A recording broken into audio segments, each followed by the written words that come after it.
Dan adapun ancaman mereka bahwa ketika kita nanti meninggal tidak akan disolatkan, jangan.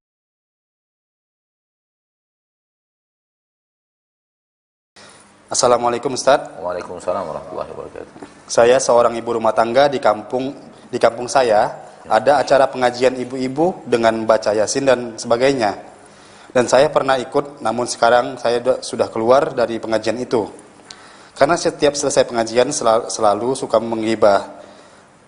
Apa cara saya salah Ustaz dengan meninggalkan pengajian itu? Dan saudara ada yang tidak suka atau nggak ikut, tidak suka, dan jika tidak ikut mereka bilang tidak suka, tidak ikut, mereka bilang karena saya ikut salafi Ustaz. Mereka bilang juga kalau nanti saya mati nggak ada yang mengurus jenazah.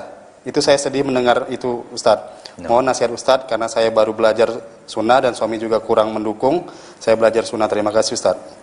Assalamualaikum warahmatullahi wabarakatuh. Waalaikumsalam warahmatullahi wabarakatuh. Pertama kita doakan untuk diri kita dan seluruh saudara-saudari kita kaum muslimin dan muslimat, termasuk yang tadi barusan bertanya. Kita doakan untuk hati kita kuat di atas sunnah Nabi SAW. Kita doakan agar Allah memperkuat hati kita untuk berpegang teguh dan istiqamah di atas sunnah Nabi kita tercinta Muhammad sallallahu alaihi wasallam. Dan untuk istiqamah di atas sunnah Nabi sallallahu alaihi wasallam telah kita ketahui di zaman kita sekarang penuh rintangan. Namun rintangannya tidak seberat rintangan di saat Nabi dan para sahabatnya memperjuangkan agama Islam itu di kota Mekah dan kota Madinah. Rintangan kita jauh lebih ringan. Namun tetap memiliki rintangan. Maka bersabarlah di atas sunnah. Ketika kita sudah tahu bahwa mengumpul sekali seminggu, kemudian membaca surat Yasin, itu tidak pernah diajarkan Nabi kita tercinta SAW, dan tidak pernah diperintahkan oleh Nabi SAW, dan tidak pernah dipraktekkan oleh Nabi SAW. Tahulah kita bahwa itu acara yang dibuat-buat manusia setelah Nabi meninggal dunia. Maka yang harus kita lakukan adalah tinggalkan.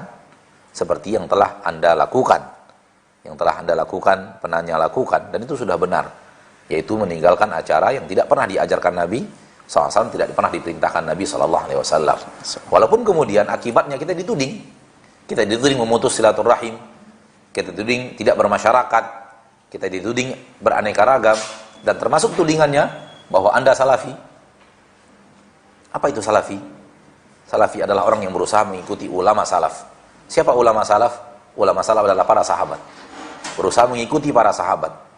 Maka tidak ada salahnya kalimat salafi, dan salafi bukanlah kelompok tertentu, namun orang yang metode agamanya dia usahakan untuk selaraskan dengan metode beragamanya para sahabat, maka mereka lah salafi.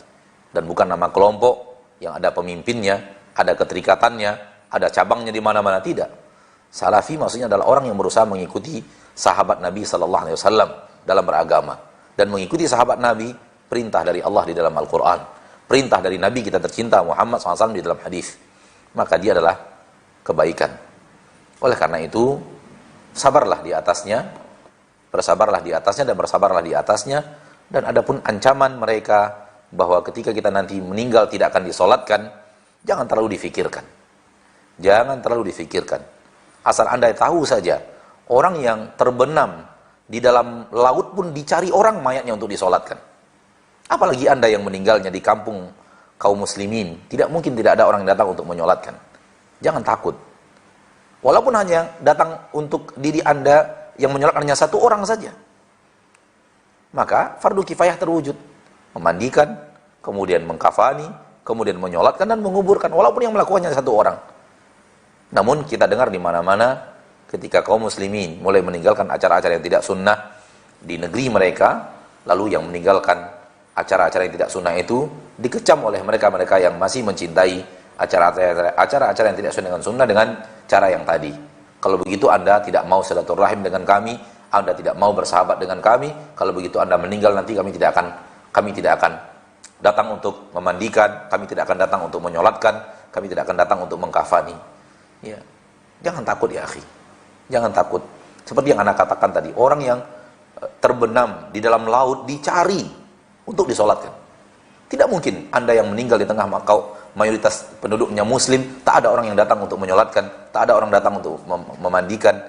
Minimal adalah anak-anak kita, minimal adalah keluarga kita. Jadi jangan terlalu takut dengan ancaman tersebut. Wallahu taala a'la wa a'lam bissawab. Assalamualaikum Ustaz. Waalaikumsalam warahmatullahi wabarakatuh. Anda mau bertanya, Nah, bagaimana menanggapi orang tua yang selalu berharap kepada anaknya untuk bekerja di bagian pemerintahan atau ikut CPNS? Sementara suami dari anak tersebut tidak mengizinkan untuk bekerja. Syukran Ustaz. afwan. Seorang istri orang tuanya memberikan perintah dan suaminya memberikan perintah, maka dilihat apabila perintah suami sesuai dengan syariat dan perintah orang tua tidak sesuai dengan syariat, maka yang diikuti adalah perintah suami. Sebaliknya, manakala orang tua memerintahkan sesuatu sesuai dengan syariat dan suami memerintahkan sesuatu yang tidak sesuai dengan syariat, maka yang wajib dipatuhi adalah orang tua, bukan suami. Kemudian, ketika kedua-duanya memerintahkan sesuatu yang tidak sesuai dengan syariat, kedua-duanya memberikan perintah yang kedua-duanya tidak sesuai dengan syariat, maka kewajiban istri adalah tidak patuh kepada kedua-duanya demi kepatuhannya kepada Allah. Dia tidak ikuti perkataan orang tuanya dan tidak ikuti perkataan suami, karena dua-duanya maksiat. Namun manakala kedua-dua perintah dari orang tuanya dan dari suaminya sesuai dengan syariat kedua-duanya, dua-duanya sesuai dengan syariat, namun dua-duanya harus pilih salah satu, tidak bisa dua-duanya dikerjakan, karena antara satu dan yang lainnya berbeda. Kalau ikuti perintah suami, tidak bisa ikuti perintah orang tua, dan ketika ikuti perintah orang tua, berbeda dengan perintah suami, namun kedua-duanya tidak melanggar syariat dalam perintahnya, tidak bertabrakan dengan syariat. Dalam kondisi ini, istri memilih pendapat suami, bukan pendapat orang tuanya. Istri harus patuh kepada pendapat suami, bukan pendapat orang tuanya. Ini penting. Ya, ini penting untuk difahami oleh seluruh istri yang mendengarkan acara kita ini, baik sekarang live atau pada kesempatan-kesempatan yang berikutnya.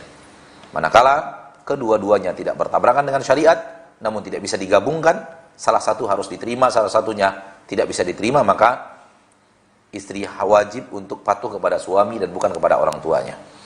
Wallahu ta'ala alam. Adapun dengan kasus yang ada sekarang, bahwa perintah suami sesuai dengan syariat dan perintah orang tua kurang sesuai dengan syariat, maka ikutilah perintah suami. Wallahu a'lam bishawab.